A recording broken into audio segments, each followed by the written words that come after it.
Hey guys, how's it going? Welcome to another episode of Collective Roast Podcast, the RGV's community podcast. We're excited to have our special guest here, Avram Morales, in the house. Woo! It's Mireles, bro. It's Mireles? Yeah. I thought it was Morales, bro. It's okay. That's because you don't have vowels in your name on Facebook.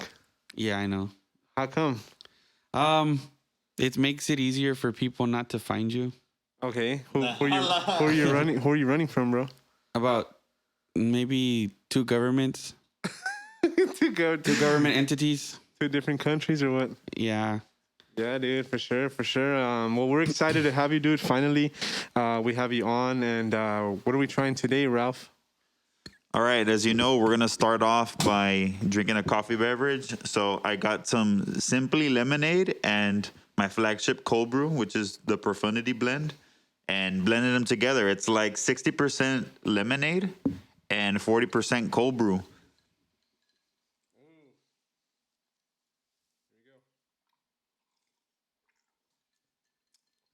Wow, it came together really well. Wow. Dude, I actually like it, bro. I didn't think I was going to like it. Yeah. So citrus has been used as a pairing with coffee for a very long time. You know, coffee in its origins is from very hot climates before the proper storage of, dairy and all that came into effect. So, yeah, so citrus has always been used with coffee originally. What do you think, bro?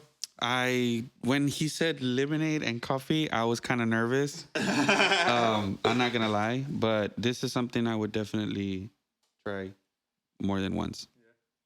Yeah, it's like that topo with coffee too. Yeah. You get the refreshing sense of the lemonade, but you also get that kick of the coffee, which is pretty interesting. It has a very interesting flavor profile. Oh yeah, definitely, bro. 1 out of 10, what do you rate it? I'd say 8 because I don't have enough. Órale. All right, we'll have seconds a little later, man. No, yeah, it's excellent. Yeah, I'm glad you liked it, dude. So Ralph here roasts all his coffee. He actually just started off and kicked off his company, Spirit Fruit Coffee. But it's talking about companies, bro. You got something going on for yourself. Why don't you talk to us a little bit more about that? Oh, here we go. Okay. So as we were saying, my name's Abraham Mireles, and in the spirit of small business efforts and small business involvement, I was invited over to this awesome podcast.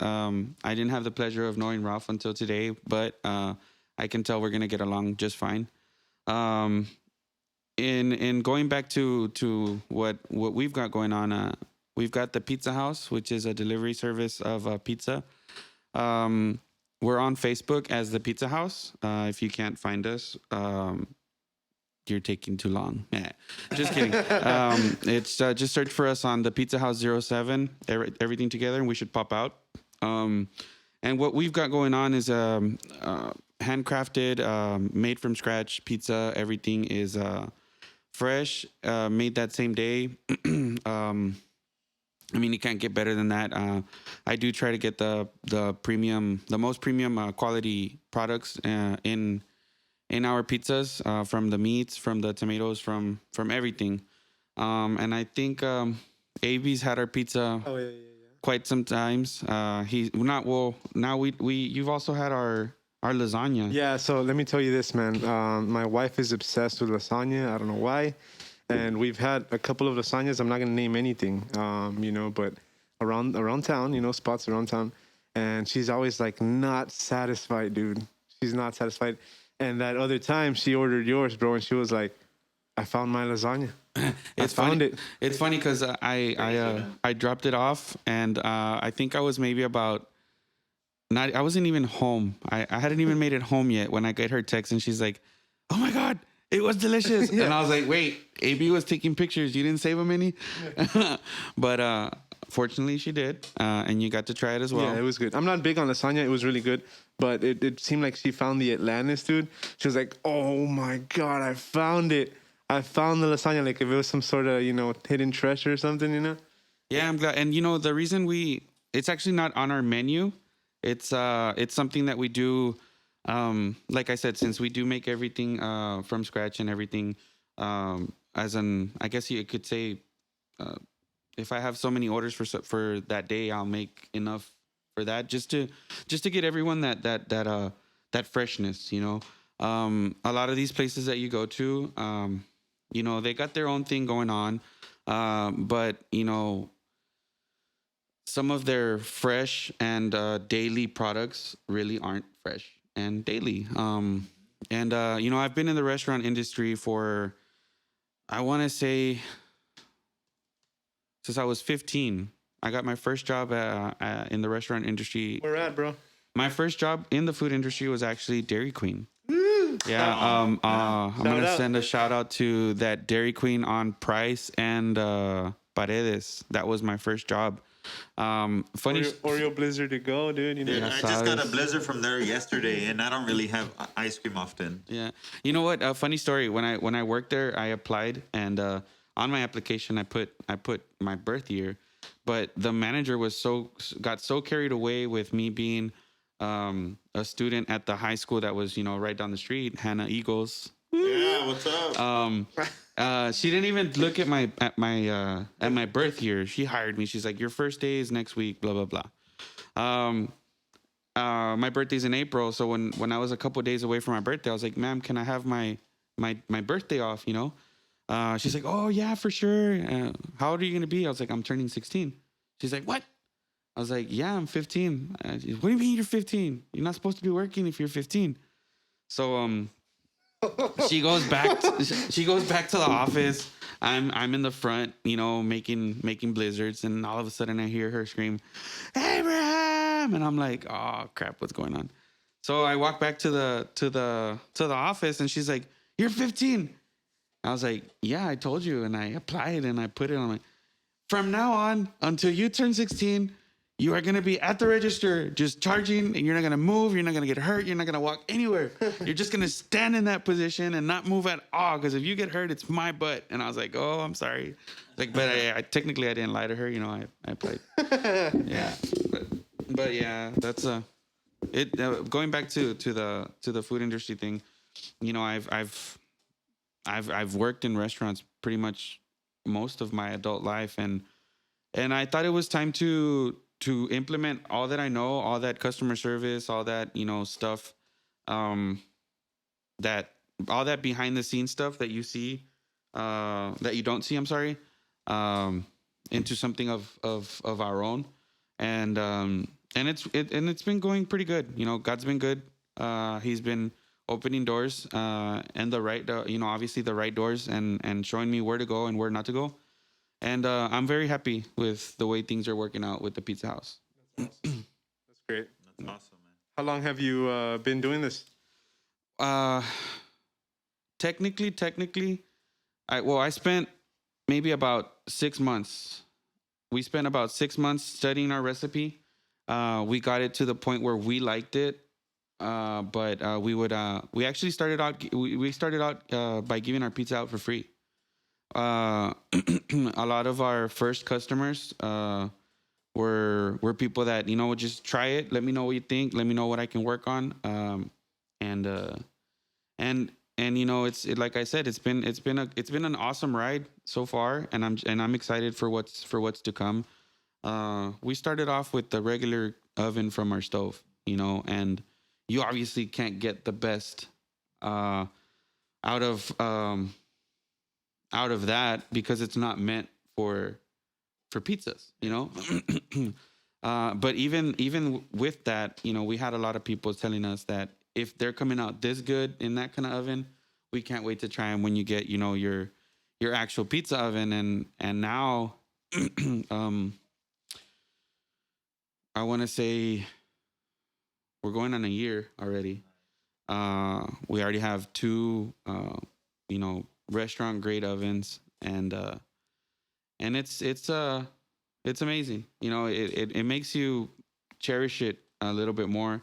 A lot of people have been blessed with the whole I have enough money to open up the restaurant A lot of us, some of us, a lot of us, I don't know, get to work from the bottom, and it makes us cherish it, I think, a lot more, and love it a lot more. And that's another ingredient that I put into my stuff. It's passion and love. Every time that I make a pizza, my girlfriend's not gonna let me lie. It's always Luis Miguel on, a bunch of romantic music, because I don't know. It sets up the atmosphere, and and the passion behind it is just, I don't know. When you're passionate about something, I believe it does affect us, what you're doing, obviously in a positive manner. Um, you can't be mad, or upset, or feel it as a burden, like, oh, I gotta make these pizzas, oh, I gotta make these burgers.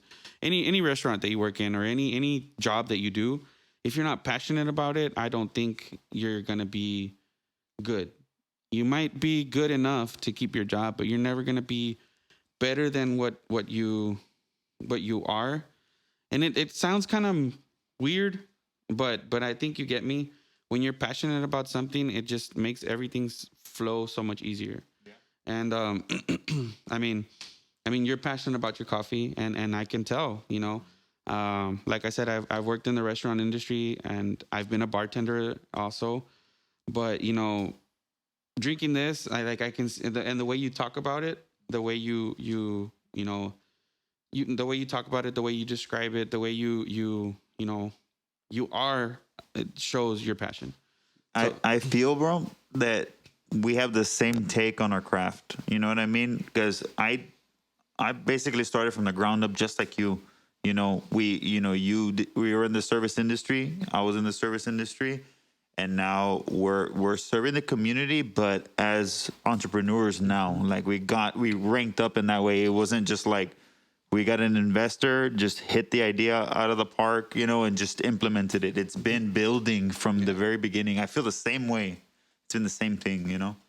And I was wondering, what style of pizza would you consider yourself? Like, what style do you approach? Because I can tell that you're authentic and you're doing your own thing, but how would you closely relate it to another pizza you've had, if you can at all?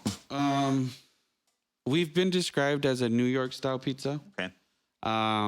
If I'm honest with you, I don't. I've seen like the Napolitan style, and I honestly I don't like it. I'll eat it, yes, but there's just something about it that doesn't, I as a cook, as a chef, as whatever pizza maker, whatever you want to call me, I believe that people eat with their eyes first, and then with their nose, and then with their mouth. That's the final step.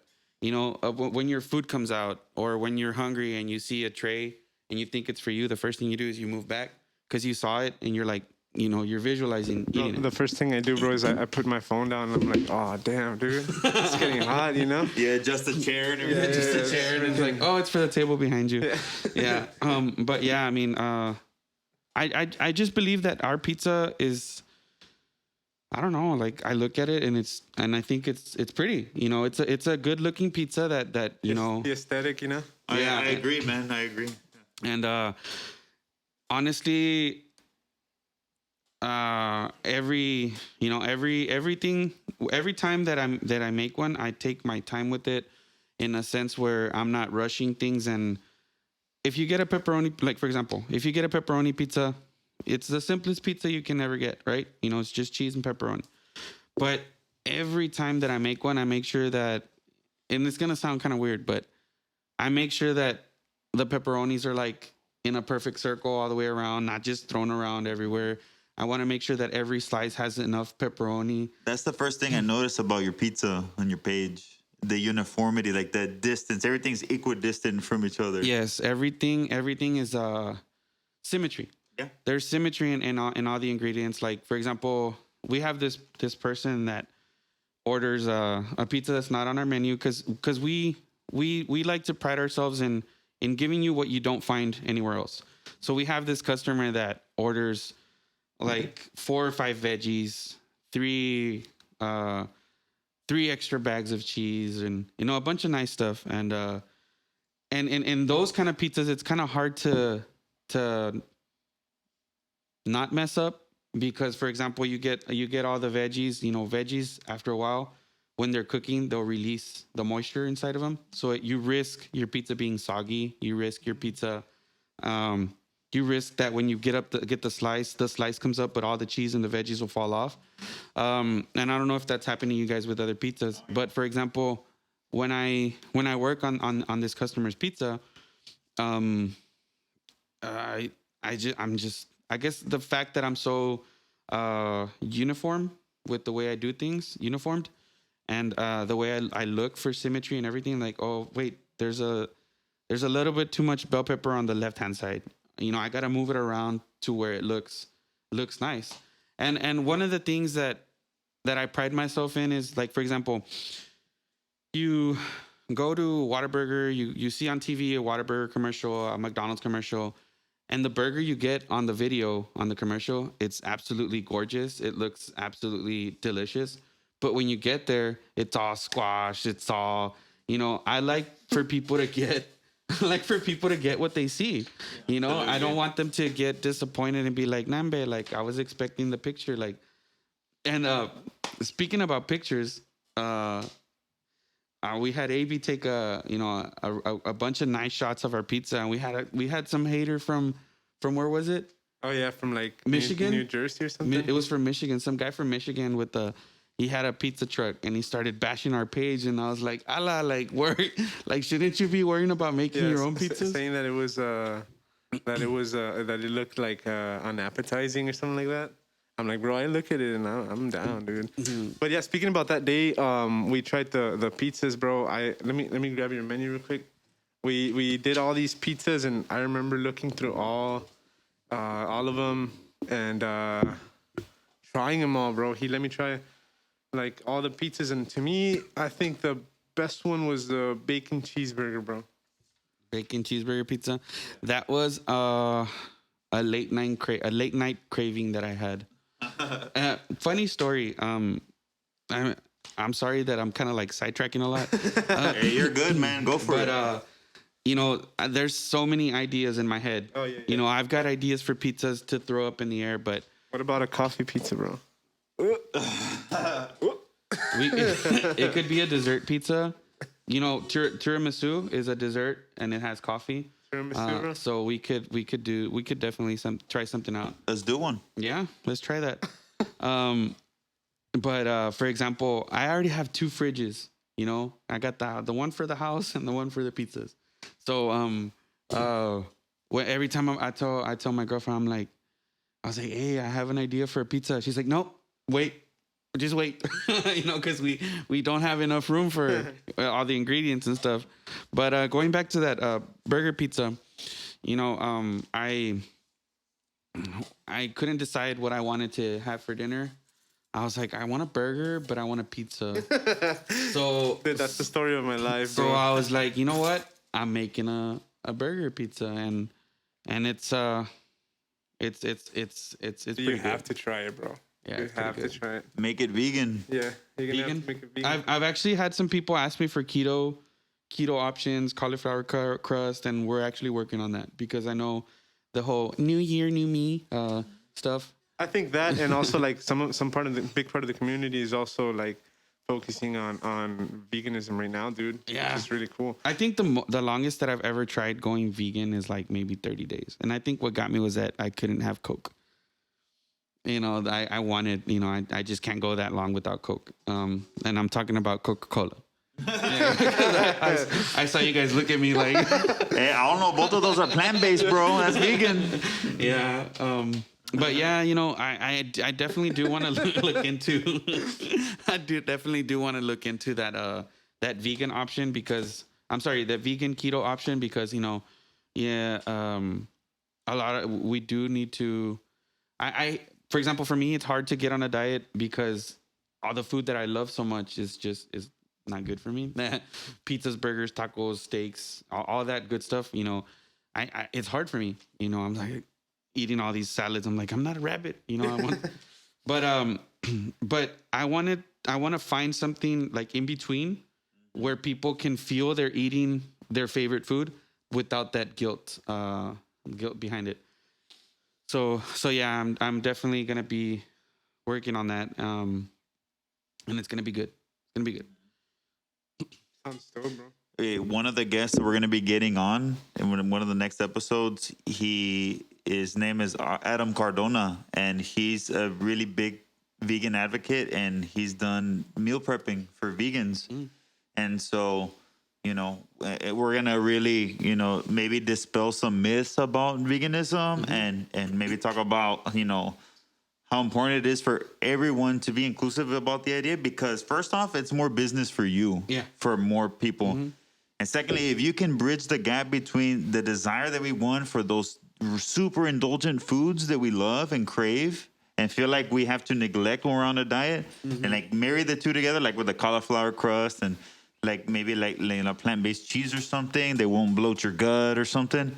Dude, more power to everybody. Yeah. And I'm not the type of cook, like for example, going back to the experience that I have in restaurants.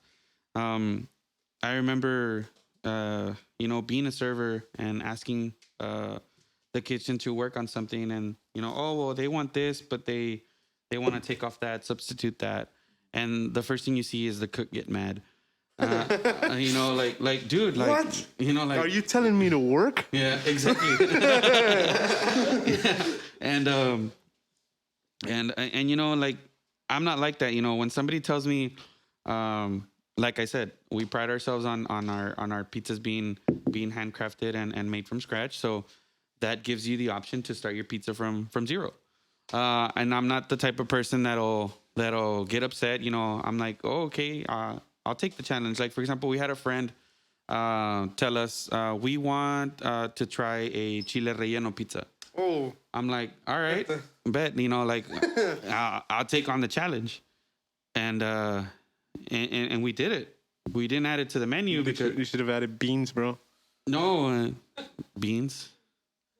Well, I already have one. With beans. Yeah, that's why. But I think it'll The like as a base, right? You know what I mean? well, I don't want to talk about it, dude, because I got one coming up. You got one cooking Míralo. up. Yeah. Míralo. Yeah. I mean, just right now talking, I came up with one. Write that down. Write that down. Hey Siri. No, my phone's broken. Bro, do you remember the first time that we ordered from you? Romaine was doing a dairy-free diet, vegan. She was eating almost no meat and no dairy because of the baby being allergic to milk. So we actually asked you if you could get that cheese from H-E-B, remember? Mm-hmm. You remember that or no? Yeah. You were actually, funny story. You were actually the first paying customer. Woo! Yeah. Now I get a free pizza, boy, on the house. Yeah. Only if you're an influencer. Yeah. I remember. I remember you guys were. I think we were practicing. No. That's right. Yeah. And then it started from, oh no, okay, I want to try just one pepperoni. This guy wasn't home, and I remember you were hungry, and there's like, oh no, just drop it off at church. I was like, wait, like Romaine can't eat pizza right now. Like, it's for me. That's right, dude. Yeah. I think I ate like a good majority of the pizza that day. Yeah, and it's funny because we've gone from we've had customers that, we had this one person who thought we were someone else. Yeah. We had this one, oh well, did you guys close down and change your name? I'm not gonna say the name, but it was pretty funny because he thought we were someone else. He's like, and he was so. Sure. He was so sure about it that he called us and he ordered, and since that day he's ordered maybe about at least once a week. Once a week, and it's those type of customers that and we go back to what we were saying right now. about how cooks, get mad when they have to work. I could have just blown the guy off and been like, "Nah, bro, we're not them." Like, get over it. Go call them. But I was like, I got your attention somehow. Like, now I'm gonna have you, order for me. And it's been a cool ride with him. Like I said, he sometimes he'll just order my pizza sauce. He's like, I just want pizza sauce because I want to make spaghetti. And I was like, okay, so here you go. That's dope, bro. That's really awesome, man. And I remember one time he offered me some money to show him, like, to give him the recipe. I was like, I'll just make it whenever you want, what I mean? And it's not because I'm being like greedy or anything, but I don't know, it's my baby, Yeah. Mm-hmm. The cool thing is that there's so many variables with pizza making. The same thing with coffee. There's so many variables to get the perfect cup. Yeah. You know what I mean? Mm-hmm. And the thing is, people don't understand that you got to really love what you're doing, man, to get the end result to be something beautiful. Mm-hmm. And like I said, it did take us, I want to say, about 4 to 5 months to get the recipe where we wanted it. So what's the recipe, bro? Well, you start off with Secret formula. secret white sauce. The secret formula is Yeah. No, I mean, and it's white sauce.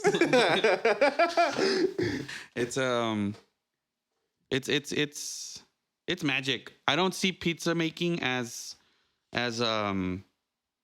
cooking. I like to consider it art. I really think, and that's what got me into it. I fell in love with making pizza so much that I don't know, like, from the moment you're stretching the dough, and I just get lost. I stretch the dough, I start tossing it around, I start throwing it up in the air. It just takes you somewhere, and it's amazing. It's amazing. I really I encourage people to find something that they're so passionate about and stick to it. Whatever it may be, because it's very hard to enjoy something as much. Has it ever, whenever you're throwing up the dough and all that, has it ever fallen, or have you had any accidents, dude? Yes. Funny story. When I used to work for a certain company that shall not be named, I was actually a pizza maker, and I would see the other cooks, throw it up in the air, and they didn't want to teach me. They would always set me off to the side, chop up vegetables and bag up cheese and just check the ovens. And I'm like, this vato, like I want to learn. So one day, they called me because somebody had called in sick, and it was a day of specials. So me being the new guy, I was like, all right, I'm gonna show them. It's my turn. It's my day to shine. We had people come in with about 20 orders, and I was like, I need help. Nah, but it was funny because once I got into my rhythm, once I found my once I found my rhythm and my way of work, my system, dude, I was unstoppable. And the very first time that I decided to throw pizza up in the air, when I threw it back up, I sent it too far, and I couldn't reach. Like, I wasn't able to reach it, and it like fell on somebody's head. Oh my god! And I thought that was funny. I thought that was really funny. Was it like a cashier or something? Just no, it was actually one of the cooks that didn't want to throw me. And but yeah, I mean, all joking aside, I've had times where I drop it. I'd have times, and it's all part of the learning process. Obviously, you're not gonna pick it up and throw it in the oven, so you just throw it away and keep on going. I actually had we had a Christmas event, a Christmas party not too long ago, where we took the pizza house and brought it to their house. We catered a dental office from San Benito, and they ordered. We made about 25 pizzas that night. Uh, um, and there was music in the background, and once you, like I said, you get lost. I was tossing pizza to the rhythm of the music and throwing it up in the air, and I mean, I'm not perfect, and I dropped one, and I just got back into it. You know, it's not like yeah, I dropped it, I messed up. I mean, no, I mean it's part of it's part of what you do. And like I said, it's just pick it up and keep on going. But yeah, so we do cater sometimes, just in case anybody's interested. Um, but yeah, it's been a fun ride. I can't say that enough, and I'm more than excited for what's coming. Yeah, but that's not the only business you've had, right? You had a gym. Yes. Technically it wasn't a gym. I've been in martial arts since I was 4. I am a 4th degree black belt in Taekwondo. And I did have at one point I had 3 schools, 1 in Brownsville and 2 in Matamoros. And you beat up 6 people at the same time, or no? Funny story. Here we go. Here we go. Funny story. I did get jumped by 4 guys one time. Yeah. How did I know that, bro?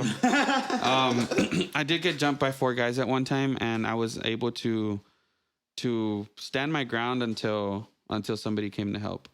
I'm not proud of that. I did, do some.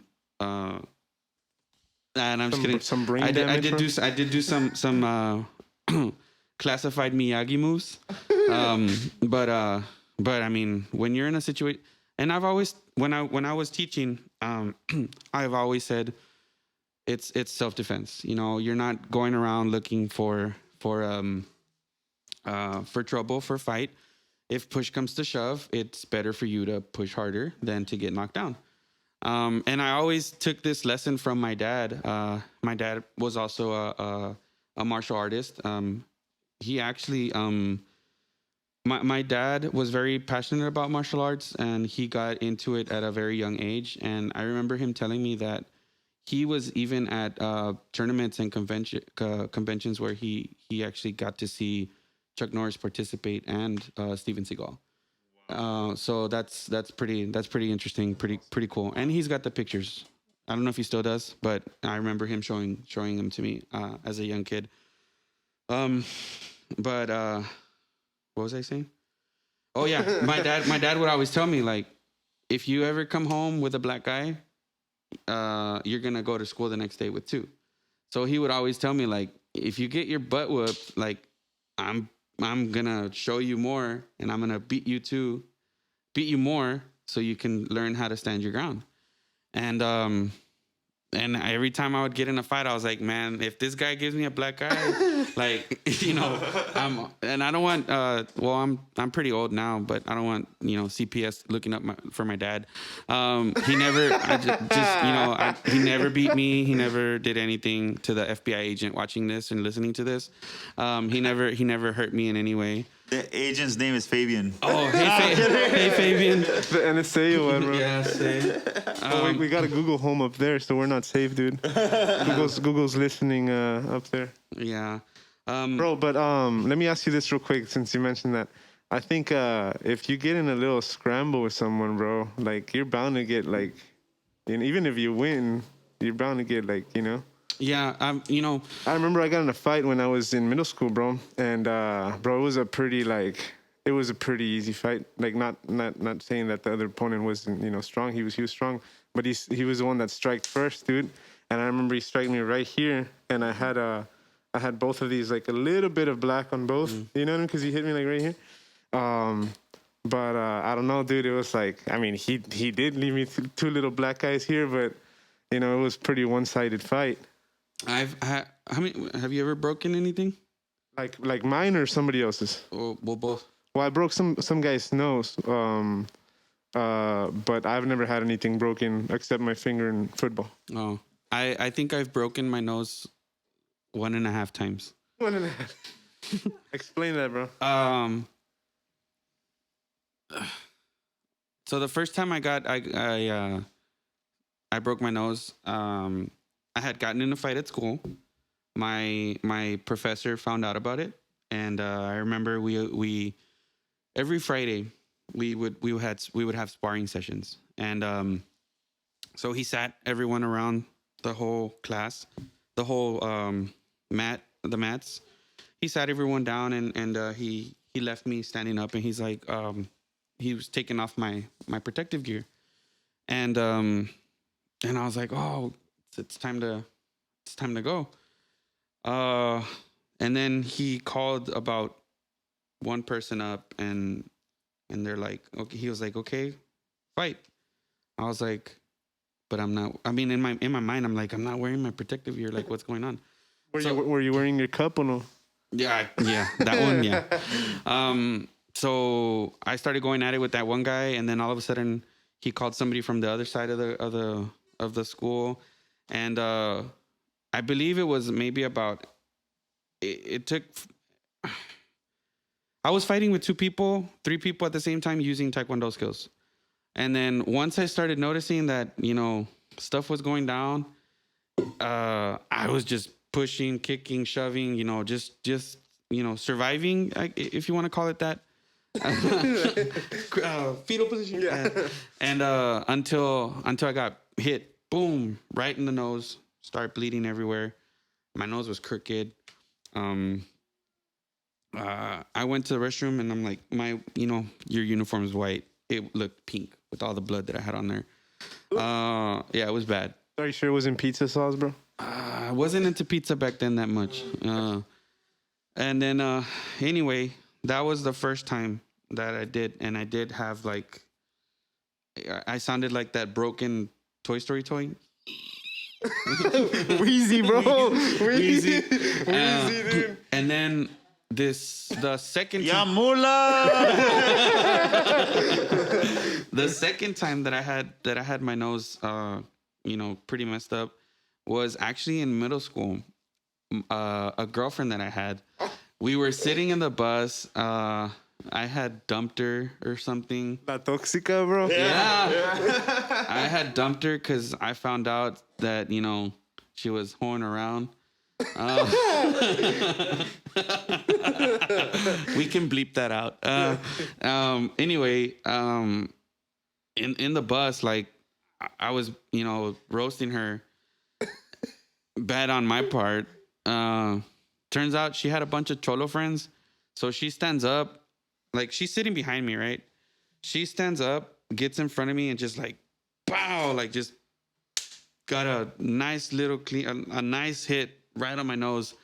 And all of a sudden, like, I feel snot coming out, and then it just starts turning into blood. And I was like, oh my God, she broke my nose again. It was funny, but they called my dad. They told him I had gotten in a fight, and with this girl. No, they even they left that out. I think they were embarrassed to say that I had gotten punched by a girl. So I'm sitting in the office, my shirt's full of blood. My dad walks in the office, and he's like, he's all pissed, and then he's cracking his neck.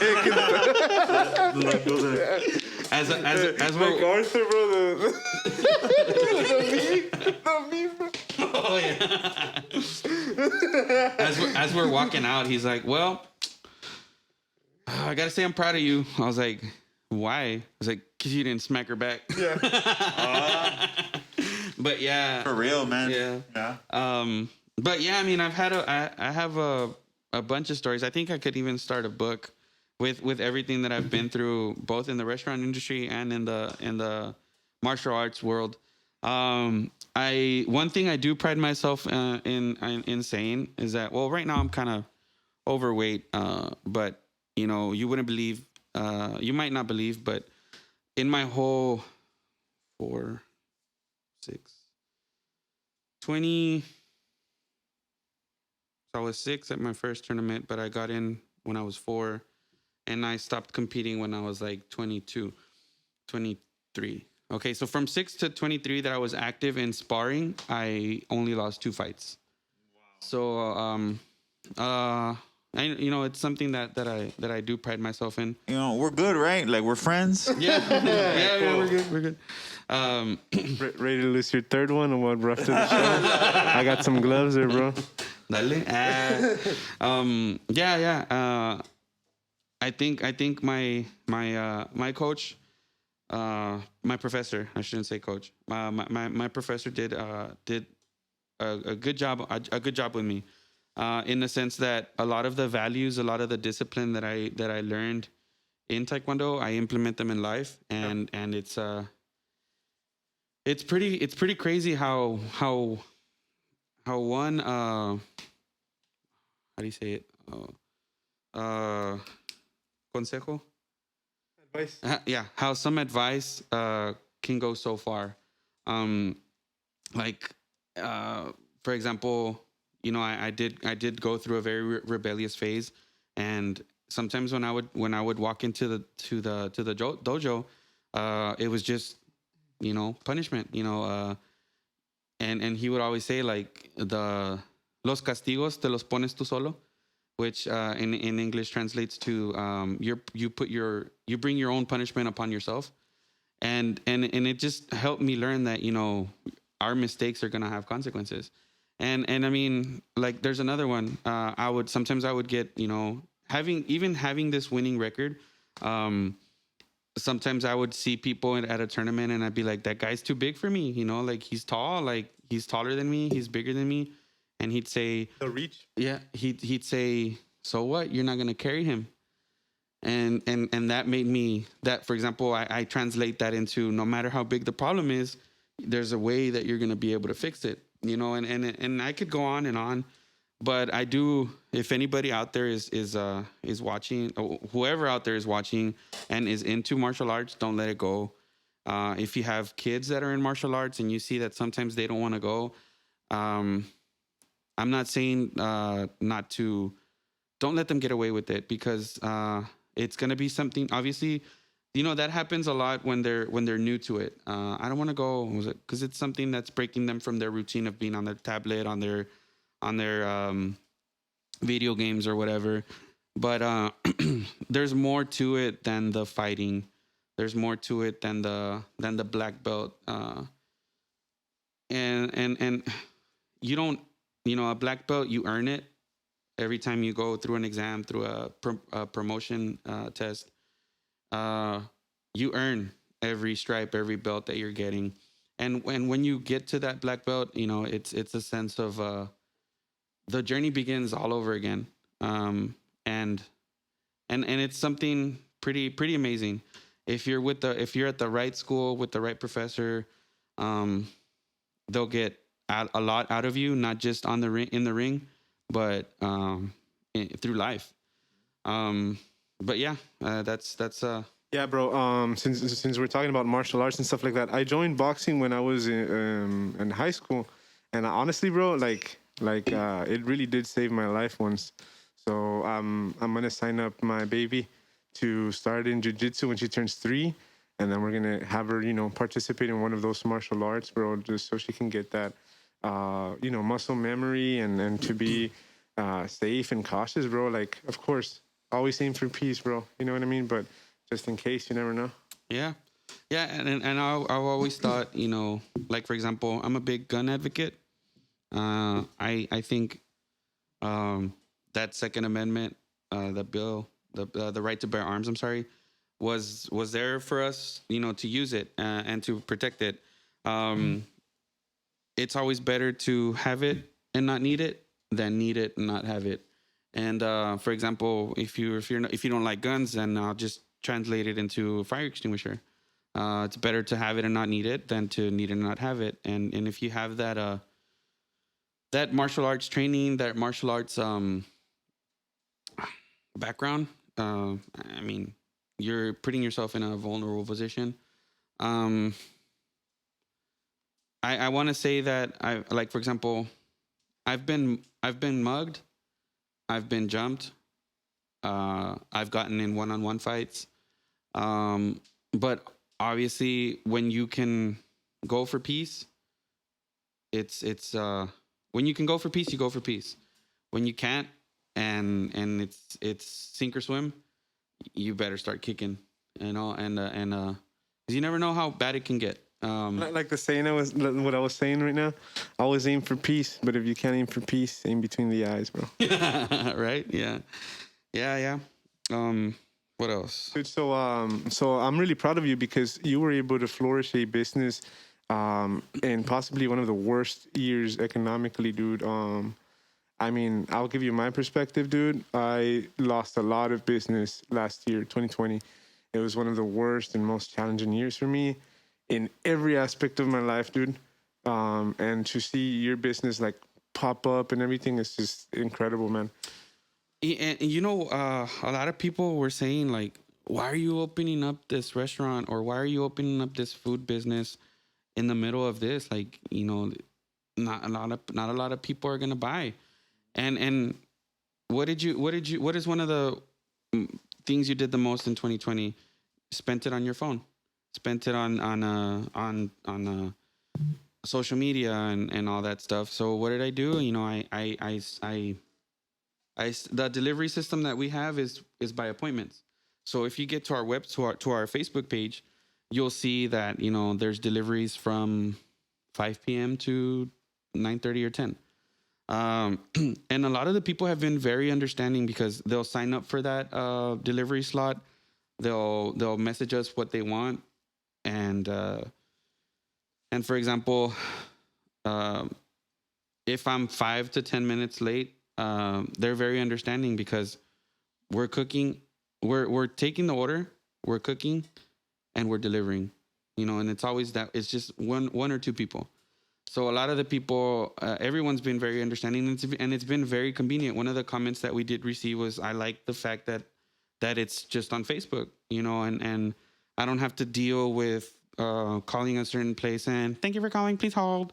You know, we get that message and we start working on it. We confirm the appointment.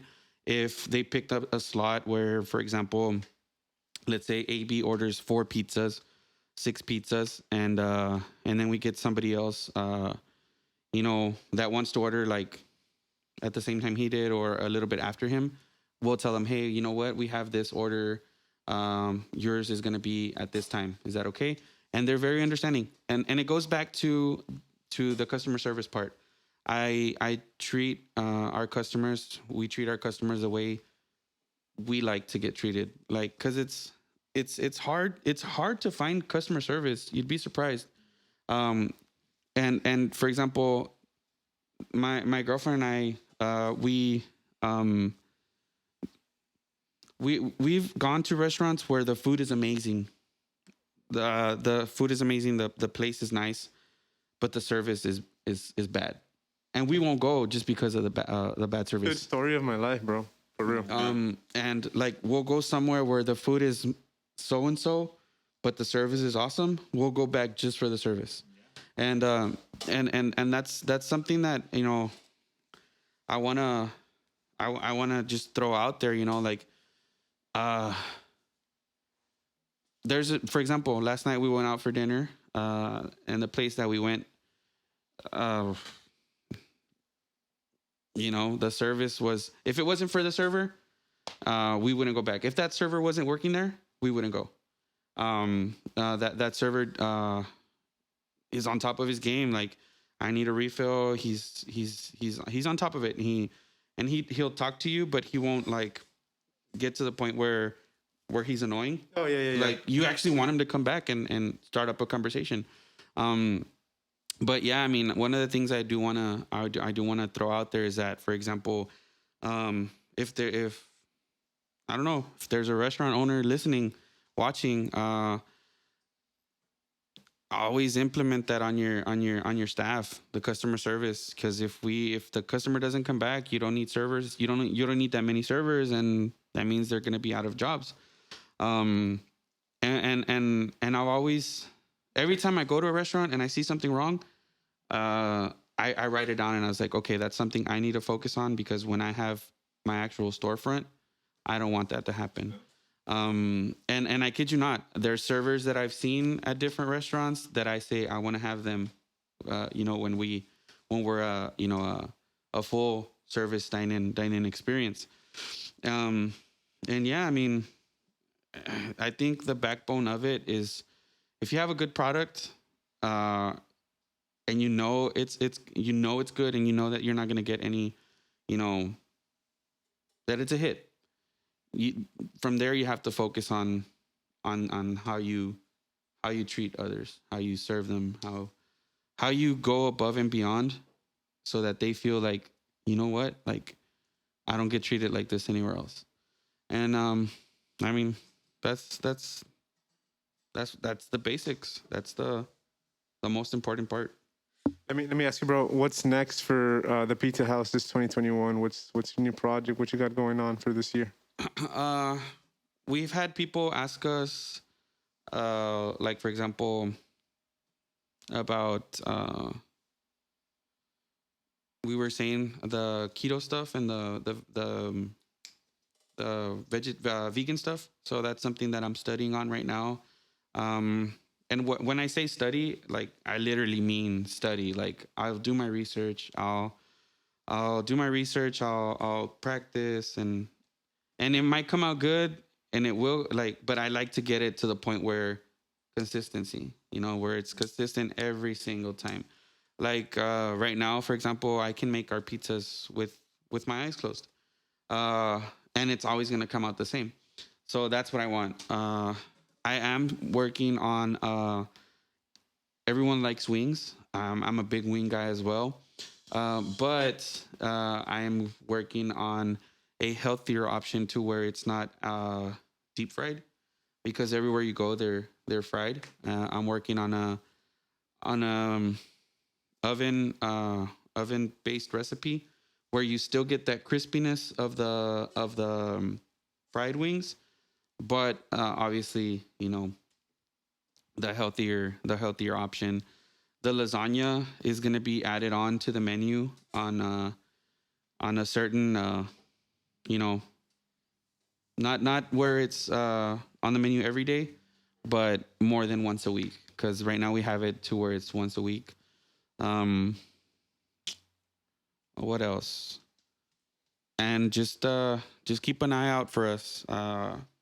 We are trying to get a good location for you guys, and I guess I can talk about the concept, because even if I say the concept,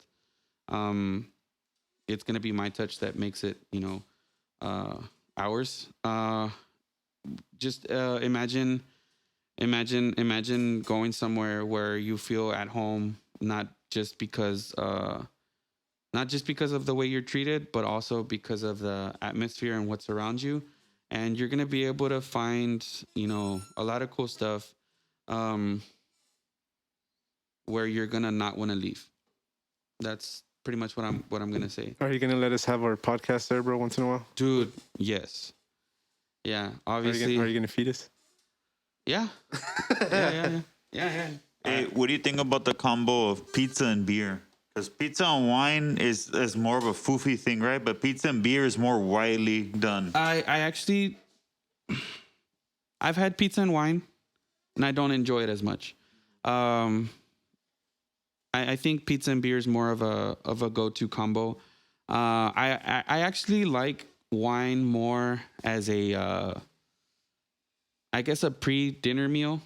I'm sorry, as a pre-dinner drink. Like for example, you're having a couple glasses of wine, whether it be a Chianti, which is not as strong, but it's kind of sweet, but not as sweet. Or for example, you have your Cabernet that is more designed for like meats. And then you also have your white wine that's for fish, but I'm not gonna get into that.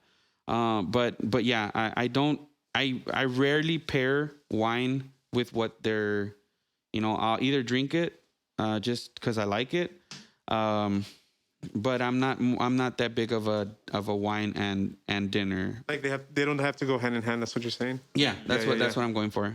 That's what I meant. The Pizza House. I do believe we will be serving beer. Because it's just something that goes hand in hand. Um, with all the licenses and all that stuff that you need, it's going to be hard at first. But I've known of places that started off with BYOB. You just pay like a little moche and you bring your beer in. Nolitas, bro. Oh, that's right. Yeah, and then do you guys remember Jersey's Pizza? I like that place. I never went there, bro. Yeah, I know some people. I know some people that would go there all the time. I was one of them. I'd be there maybe about twice a week. Do you guys remember Mama Blanca's? Oh yeah, I don't. it was a deep dish or Chicago style pizzeria right there on Alton Glory. I didn't catch it. Yeah, man. That Jersey's Pizza. I it hurt me when it went away, and they started off just takeout, just takeout. Yeah, they're pretty good. So can we call yours the Matamoros style or something? A la Matamoros. Instead of saying Chicago style or something, you can add their Matamoros style. Chicano style. La vida es un riesgo, carnal. Hey, get on that merch for that, man. Yeah. We need merch, bro. Mm-hmm. Hey, I was gonna say, man, I'm a pretty big beer guy. Mm-hmm. I really love the diversity and understanding the different beer styles. And I just got back from Houston because I had to get some coffee bags to replenish stuff I had dug into big time from the wholesale orders. And I picked up a lot of craft lager beers, Pilsners and American lagers. I put some 6-packs together for some friends and stuff. I still have some. And I know. The funny thing is that Abraham was joking around about sipping beer instead of sipping, coffee today. But he just joked around about it. I said hot beer though. Hot beer from what are the ice chests here? Sorry, yeah, all skunked up, right? But and so I just keep thinking about the times I've gone to Russo's, for example. I've had like a flatbread or a pizza. And then on like the happy hour, like a really nice draft lager beer, like a Peroni, for example, or the Texas lager. You know what I mean? The pairings have been better with a really good like dry pilsner, a hoppy dry pilsner, than like any wine I've had. And I've had a lot of different wines. I just enjoy it so much more, man. Yeah, and I actually learned a lot about pairing when I was working at a. What can you pair with a natural light, dude? For my cuñado watching the show. Dude, I'm just kidding. Natty Light's all about Bush, bro. No, I learned a lot about pairing when I was working at a restaurant on Palm Boulevard. I'm not gonna say any names, but you guys can figure it out. Yeah, Google it. It's right next to Spanky's. I used to work there, and the former mayor was the silent partner, but he always wanted the best. So he did have he had a bartender that not a bartender. It was like his personal. I guess he could say like every restaurant where he was like that he was associated with, he had his main bartender like okay, make me a drink menu here and make me a drink menu for there, and he owns two successful businesses. The gentleman that I'm speaking about.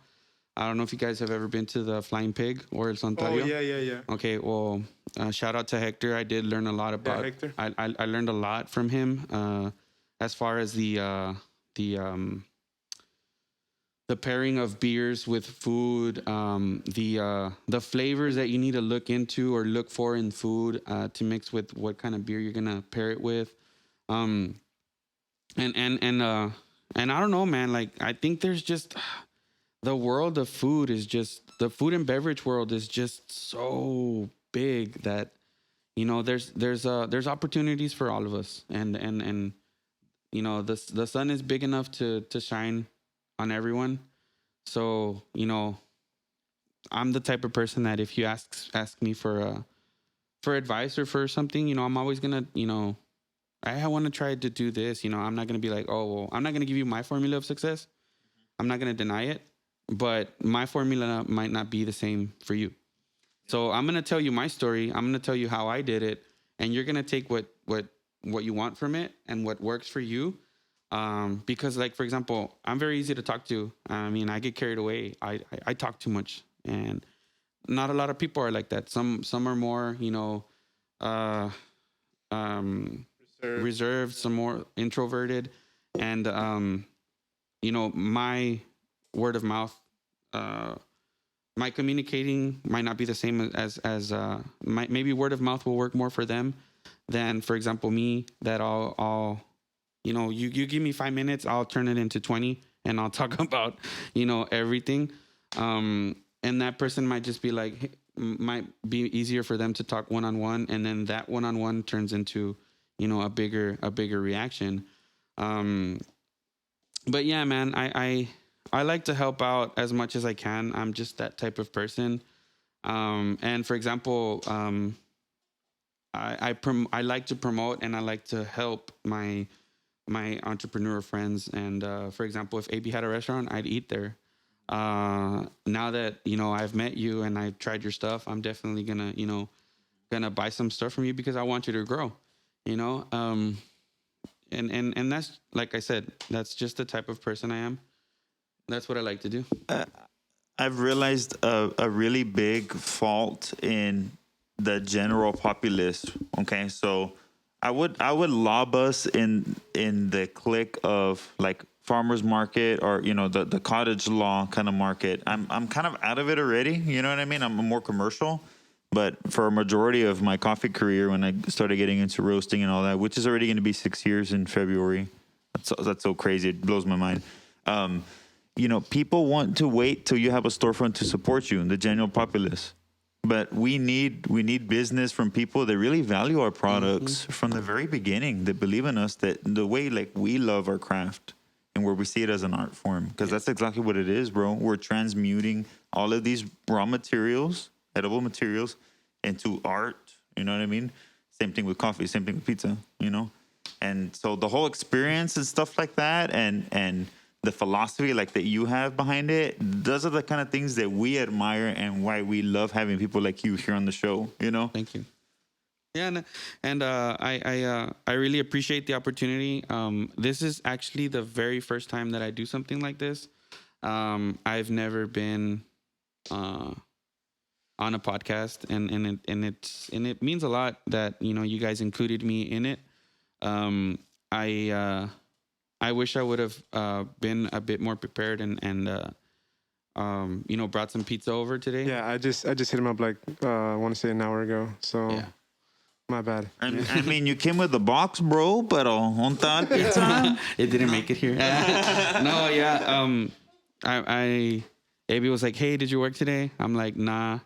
He's like, "Come over. We're doing a podcast." And I'm like, I send him a picture like where I'm like in bed still. He's like, "Okay, I'll be right there." Yeah, but this was a very fun experience. This is something that, I mean, I'll come over whenever you guys want me to. Sounds good. And definitely next time I'll bring in some pizza for us to have. So yeah. Just let me know. Definitely, dude. We gotta wrap the show up. My Domino's guys outside. I'm just kidding, bro. Just kidding. But yeah, definitely, I'm excited to try your wings, bro. And I'm excited for anything that you add to the menu. You have my full support, man. And that's what we're all about here in the Collective Roast podcast. We're all about community. We're all about helping out each other, embracing each other, and I can't wait to see what you got cooking up for the menu. Yeah, and keep an eye out. Like I said, if you don't like us, if you don't like us on Facebook yet, follow us on Facebook. Go ahead and look us up, the Pizza House 07. You can't miss it. The logo literally says the Pizza House, and you see a house made of pizza. So it's check it out. I don't know if you saw the logo, Dude, that's awesome. Look us up. Send us a message if you have doubts. Funny story. I had somebody. I say that a lot because I literally do have a lot of funny stories. And I'm not gonna make it that long because I know we're wrapping it up. I had a guy that said he sent us a message and he's like, I've been following your page for about 2 weeks. I wanted to see what you guys were all about, and but he was very like blunt about it. He's like, I just hadn't ordered because nobody that I knew had ordered. I was just following your page just to see what you guys were about. And then turns out that one of his friends ordered from us, tagged our page. He calls the next day, orders, and he's like, well, I hope I like it. I was like, hope you like. I was like, man, if I wasn't selling you pizza, I'd punch you in the face. Anyway, he ordered the very next day again. And 2 or 3 days later, he ordered again, and he became a regular customer. And I guess he liked it. I guess he did. Yeah. But send us a message. We'll be more than happy to work with you. If there's a special diet, we'll try to accommodate to it as best we can. But I mean, even if you just want to try our pepperoni pizza, that's sometimes it's sometimes people don't risk going into our specialty items. They just want to try, for example, first they'll try a pepperoni pizza, and then they'll jump into our specialty items. But we do have something on the menu for everybody's taste, I guess. And let us know. We're more than happy to serve you. We actually took a long Christmas break. We are opening back up for service to Tuesday, which is tomorrow the 20th, 19th. Tomorrow's the 20th? Yeah, tomorrow the 20th, we're opening back up. We did take a long Christmas break. We needed some time to work on new items and get ready for all of that. So check out our page, send us a message, and if you want to go ahead and order for tomorrow, you're more than welcome to add yourself to the appointment. To the long list of applicants. I know, dude. I have no idea how many I'm gonna have because honestly, like, as soon as I post something, yeah, and thankfully there's people that are looking, they're expecting for us to post something, and I want to say that every time we post something on the page, we get at least 6-7 orders, which I mean it might not sound as much. But for us, like those 6-7 orders on the long run turn to 12, 18 new customers. So, I mean, we're growing, and it's crazy how fast things are going. I'm excited. And that's the Pizza House 07, right? The Pizza House 07. Is that on Instagram too? That we are Facebook, Instagram, LinkedIn, Twitter, Nambe. eHarmony. Christian Singles. Yeah, Christian Mingo. We're on Facebook and Instagram, and we take cash payments, card payments, and Cash App. I mean, can't get any more convenient than that. For sure. All right, guys. Well, we just want to thank you once more for listening to us. If you stick to the end, we really, really appreciate you. We love every single one of our viewers, listeners, and you guys go ahead and like this video, share with a friend, subscribe to our YouTube channel, like our Facebook, and follow our Instagram. Thank you so much, guys. You guys have an excellent week. Peace out.